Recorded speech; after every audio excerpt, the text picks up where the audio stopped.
3 पीढ़ियों से एक अलग स्थान हमारे स्मृति पटल पर बनाकर रखने में सफल रहे।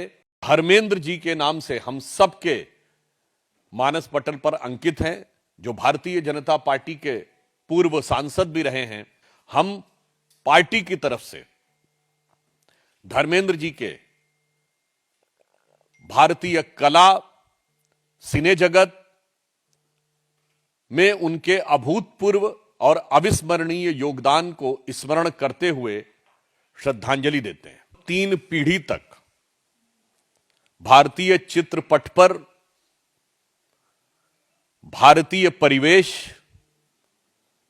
और विशुद्ध भारतीय विचार को एक बड़ा जीवंत प्रस्तुतिकरण दिया, और जो हम सबको विगत 3 पीढ़ियों से एक अलग स्थान हमारे स्मृति पटल पर बनाकर रखने में सफल रहे।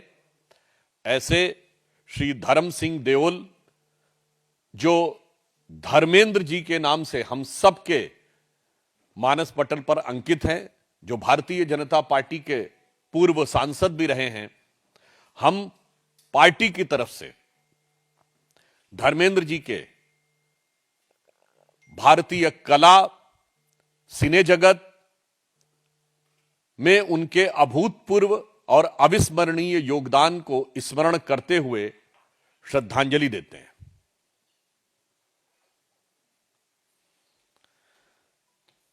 मित्रों, इस अवसर पर एक और गंभीर विषय जो स्वतः ही पूरे देश का ध्यान आकर्षित कर रहा है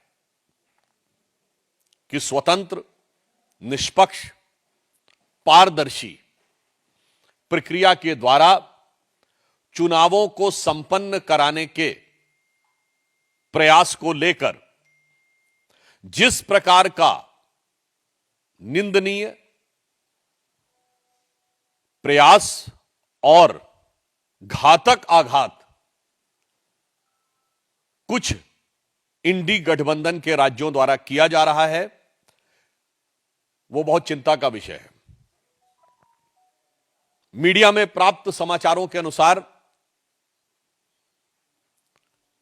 झारखंड के एक मंत्री इरफान अंसारी यह पब्लिकली बोलते हैं कि यदि कोई बूथ लेवल ऑफिसर अर्थात चुनाव आयोग के द्वारा नियुक्त कोई बूथ लेवल अधिकारी यदि केवल तुमसे जानकारी लेने के लिए आए तो उसे बंधक बना लो।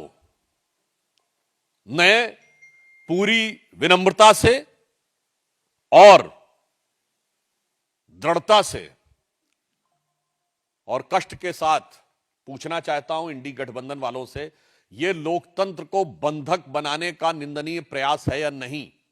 खुलेआम आपके नेता इस ढंग का आह्वान करेंगे जैसा इरफान अंसारी ने किया कि कोई केवल पूछताछ के लिए आए तो उसको बंधक बना लो?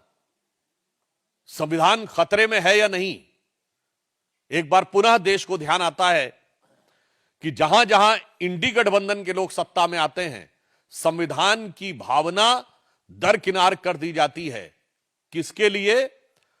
कुछ संदिग्ध स्रोतों से वोट प्राप्त करके सत्ता पर कब्जा करने के लिए। दूसरा उदाहरण, पश्चिम बंगाल में जो मीडिया में प्राप्त समाचारों के अनुसार उससे भी अधिक गंभीर और यह खतरनाक विषय आता है कि वहां तृणमूल कांग्रेस के एक बूथ लेवल एजेंट जमीरुल इस्लाम मुल्ला पर यह आरोप लगता है कि वो सीधे बूथ लेवल अधिकारी को फोन पर धमका रहे हैं। और मीडिया में इस प्रकार का न सिर्फ विषय बल्कि बहुत सारी चीजें भी पब्लिक डोमेन में अवेलेबल हो रही हैं, जिनमें कथित रूप से उनके द्वारा धमकाए जाने की वीडियो और आवाज